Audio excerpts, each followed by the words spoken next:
السلام علیکم۔ بس میں حرف و حکمت فار یو میں ایک بار پھر خوش آمدید۔ آج ایک نئے عنوان کے ساتھ آپ کے سامنے حاضر ہیں۔ عزیزان من، دفتری خط و کتابت کے لیے ایک تحریر کی ضرورت ہوتی ہے جس کو ہم درخواست نویسی کہتے ہیں۔ تو آج کے لیکچر میں درخواست نویسی کا مفہوم، ابتدا، ارتقاء، اہمیت اور اصول و قواعد کا مکمل طور پر جائزہ لیں گے۔ یاد رکھیے گا، بعض طلباء کے نزدیک لفظ درخواست ہے جو کہ غلط ہے۔ اصل میں یہ لفظ درخواست ہے۔ خے کے بعد جب واو آئے گی تو بعض صورتوں میں ہم اس کو حذف کر کے اس کا ساؤنڈ نہیں بولیں گے، تو درخواست نویسی ہوتا ہے۔ درخواست فارسی زبان کا لفظ ہے، خواستن مصدر سے بنا ہے اور نویستن مصدر سے نکلا ہے نویسی، یعنی درخواست لکھنے کا طریقہ۔ درخواست کی لغوی معنی ہے چاہنا، عرض کرنا، طلب کرنا، گزارش پیش کرنا، التجا کرنا، خواہش یا آرزو کے، اور اصطلاحی معنوں میں اپنی کسی ضرورت، التماس یا سنگینی مسئلے کو تحریری شکل میں متعلقہ مجاز حکام یا بااختیار شخصیت تک پہنچانا درخواست کہلاتا ہے۔ درخواست ہمیشہ ایک رسمی ماحول اور ضوابط کے تحت لکھی جاتی ہے۔ اس کا لہجہ انتہائی مؤدبانہ اور گفتگو دو ٹوک ہوتی ہے۔ اس کا مقصد متعلقہ افسر کو اپنے حالات سے باخبر کر کے ریلیف، یعنی کچھ فریڈم، کچھ آزادی، کچھ کمی جو ہے وہ چاہنا ہوتا ہے۔ ایک بات یاد رکھیں، بعض طلباء درخواست کو خط کی طرح اور خط کو درخواست کے انداز میں لکھتے ہیں، جبکہ ایسا کرنا بالکل غلط ہے۔ درخواست ایک الگ صنف تحریر ہے اور خط ایک الگ صنف تحریر ہے۔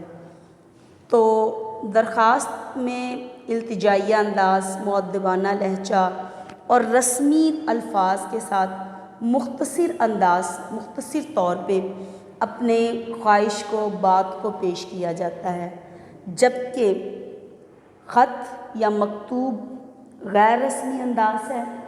اس میں طوالت کی کوئی گنجائش ہوتی ہے اور اس میں خط میں اپنا مدعا یا اپنے جذبات کا تفصیلی اظہار کیا جاتا ہے، بہت ہی انفارمل وے میں بات کی جاتی ہے۔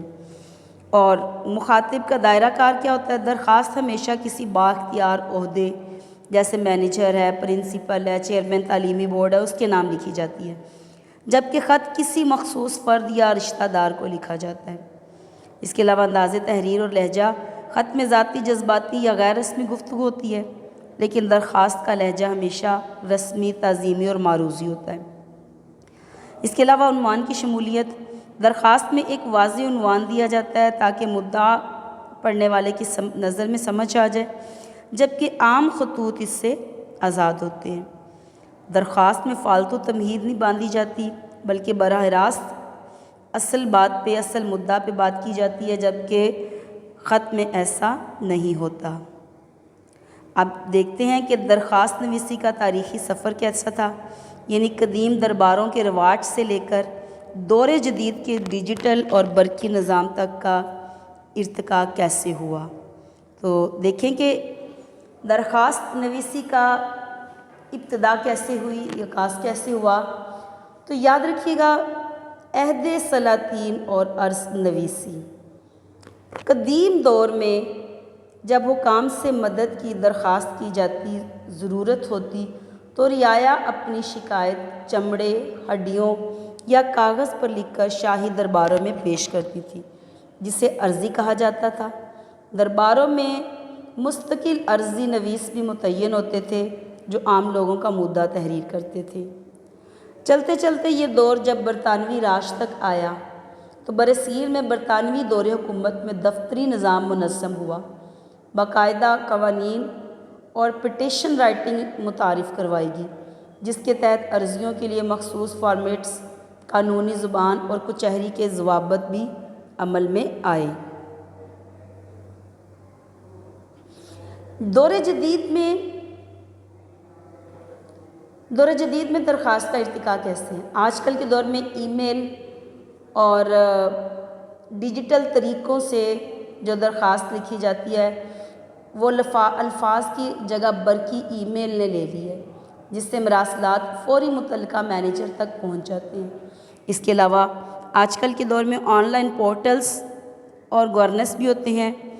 اب سٹیزن پورٹلز جیسے آن لائن پلیٹ فارم موجود ہے جہاں شہری اپنی شکایات اور درخواستیں کمپیوٹرائزڈ فارمیٹ میں براہ راست درج کراتے ہیں۔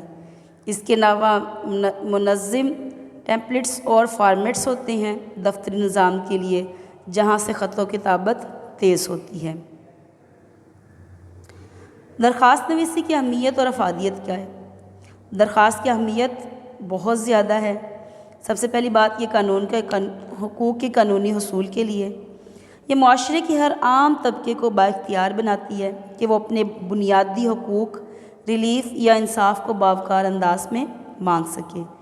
اس کے علاوہ اپنا پیشہ ورانہ ساکھ کا اظہار، کسی بھی نجی یا سرکاری ادارے میں آپ کی خوبصورت درخواست آپ کے علمی معیار، دفتری سلیقے اور پیشہ ورانہ رویے کا عکاس ہوتی ہے۔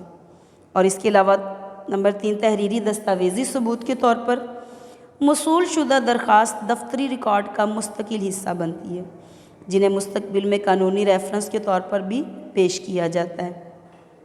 جیسے پولیس اسٹیشن وغیرہ میں درخواست دی جاتی ہے، واپڈا آفس میں درخواست دی جاتی ہے کنیکشن کی بحالی کے لیے، یا میٹرز والوں کو جو ہے وہ دی جاتی ہے درخواست کے باقاعدہ طور پر تحریری طور پر بطور سند کہ التجائیہ انداز میں کہ کنیکشن بحال کر دیا جائے، یا پارک کا قیام کے لیے، یا حصول ملازمت کے لیے۔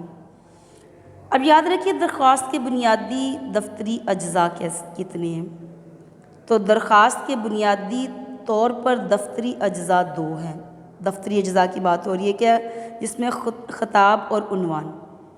خطاب یعنی آغاز میں باخدمت جناب۔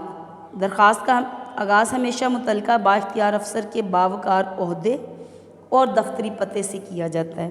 یعنی سب سے پہلی لائن میں آپ 3 چیزیں لکھیں گے پہلی سطر میں، اس میں متعلقہ افسر کو مخاطب کریں گے، اس کا عہدہ، نمبر 2 اس کا ادارہ، اور نمبر 3 اس کے ساتھ اس کا پتہ لکھا جائے گا۔